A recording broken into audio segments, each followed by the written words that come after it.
Sud Radio, comment va la planète? Comment va la planète chaque semaine sur Sud Radio. Bonjour Morad Aïtabouche. Bonjour Jean-Marie Bordry. Vous êtes le réalisateur de la série Sale temps pour la planète. Vous êtes par ailleurs le fondateur de cette chaîne 2 degrés de plus. Morad Aïtabouche, vous nous emmenez dans le nord du pays aujourd'hui. Jean-Marie, je vous emmène dans la baie de Somme, à 2h30 de Paris en voiture ou 3h en train, évidemment, sauf à partir en famille nombreuse. Je vous conseille le chemin de fer, beaucoup moins polluant. Une fois arrivé sur place, Jean-Marie, vous allez découvrir une baie encore sauvage, avec ses phoques et ses centaines de chevaux qui trottent, qui galopent dès le printemps sur les plages de sable blanc ou les galets. La baie de Somme, ce sont vraiment des paysages à couper souffle et des couleurs qui ont beaucoup inspiré les artistes comme les peintres et les écrivains. Jules Verne, Colette, Sisley ou encore Seurat qui sont venus chercher ici l'inspiration devant les paysages, les dégradés de bleu, de gris, d'orangé déclinés à l'infini, des paysages que j'ai pu filmer la semaine dernière justement pour Sale temps pour la planète pour France 5. Comment va la planète? Elle est magnifique, manifestement. Alors on voit Morad que vous avez été séduit, mais pourquoi nous emmener dans la baie de Somme aujourd'hui? Alors j'ai découvert un lieu assez exceptionnel, un modèle peut-être pour la planète et pour le tourisme de demain. Depuis la mer, on pourrait imaginer un phare comme un repère pour les bateaux. En se rapprochant, on aperçoit deux tours, des tourelles qui sont un peu le symbole de la commune. Nous sommes au Crotoy. Et pour vous donner une petite idée des lieux, il y a juste à côté les ruines du château où Jeanne d'Arc fut emprisonnée avant d'être envoyée sur le bûcher en Angleterre. Un lieu plein d'histoire. Un lieu plein d'histoire. Vous allez nous raconter du coup l'histoire des tourelles, cet hôtel-restaurant de la baie. Exactement, l'histoire commence par « Il était une fois une bande d'amis belges qui débarquent au Crotoy et qui sont attirés par une vieille bâtisse abandonnée. C'était en 1995. Les 5 amis belges poussent la porte et tout de suite, le coup de foudre. À l'intérieur, ils découvrent des chambres certes délabrées, mais les fenêtres donnent sur un panorama direct sur la baie.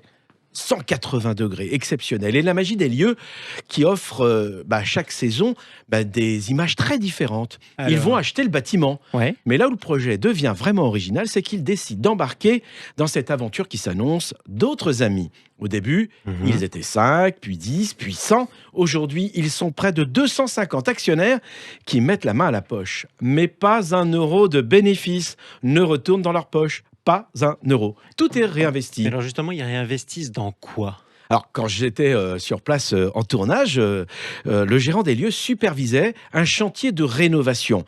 Pour éviter ce que l'on appelle la passoire thermique, toutes les fenêtres sont changées. L'hôtel fera alors de belles économies de chauffage et de fioul. Mais ce n'est pas tout, les projets se multiplient. Seul petit bémol, les actionnaires veulent installer des panneaux solaires. Tout est prêt, sauf que les bâtiments de France refusent leur mise en place.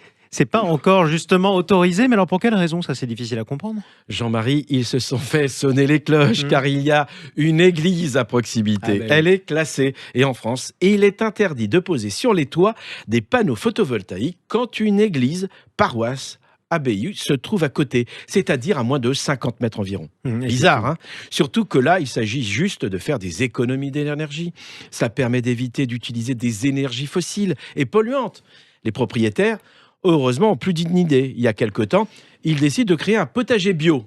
Vous allez voir, c'est quand même assez ubuesque. Que des épices, des plantes aromatiques qui pourraient agrémenter les plats exclusivement bio de la carte du restaurant. Eh bien non. Non. Pourquoi ? Interdit. Pas grave. Le potager devient un lieu de sensibilisation à la biodiversité et à l'écologie. Et le jardin devient le terrain de jeu des enfants des clients. C'est une belle idée. Et vous savez pourquoi ils refusent ? Non, pas du tout. Expliquez-moi. Tout simplement parce qu'ils ne sont pas agriculteurs. C'est fou. Ah oui, d'accord. Donc vous n'avez pas le droit en fait de planter ce que vous voulez quand vous n'êtes pas agriculteur. Alors du coup, qu'est-ce qu'on mange au restaurant de l'hôtel ? Des Saint-Jacques, du maquereau, de la vive, des sols, des agneaux du pays. Ce sont des agneaux de présalé, ainsi que des sauterelles. Attention, ce sont des crevettes grises sur place que l'on pêche également dans les eaux de la baie. Mais pas de saumon, hein. Il n'y en a pas dans les eaux de la baie. Pas de phoques non plus, ils sont protégés. Pour les légumes, des producteurs locaux, des carottes, des oignons, des lentilles, des pommes de terre, que du local à 50 km à la ronde. Du champ à l'assiette, de la fourche à la fourchette et au label européen, l'éco-label qui a été obtenu en 2007, parmi les 5 premiers en France et le pionnier pour la Picardie. Ce tourisme plus durable fait des petits dans la baie de Somme, puisqu'aujourd'hui, Jean-Marie, une cinquantaine de professionnels se retrouvent dans l'association Baie de Somme Zéro Carbone, une belle dynamique initiée par une bande d'amis, 5 Belges, qui étaient venus ici pour admirer le paysage sauvage et brut de la baie. On commence par des vacances et ensuite on continue en sauvant la planète. En tout cas, en lui faisant du bien. Merci beaucoup, Morad Aïtabouche. Merci Jean-Marie. Justement, pour retrouver notamment cette magnifique histoire, Les gens du fleuve, c'est ça? Sale temps pour la planète Sale sur temps France 5, pour la Jean-Marie. planète, diffusée Sur France 5. sur France 5, toujours. Merci beaucoup, Morad Aïtabouche, réalisateur de cette série Sale temps pour la planète et fondateur de cette chaîne de Degré de Plus.